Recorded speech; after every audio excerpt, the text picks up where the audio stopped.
সর্ষের তেল 1 চামচ, 2 চামচ, 3 চামচ, 4 চামচ, 5 চামচ, 6 চামচ।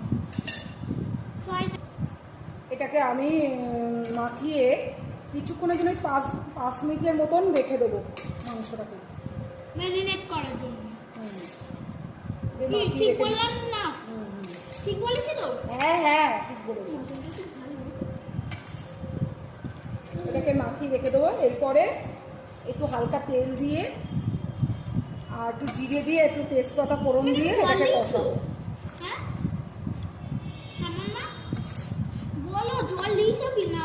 না কোনো জল দেয়নি।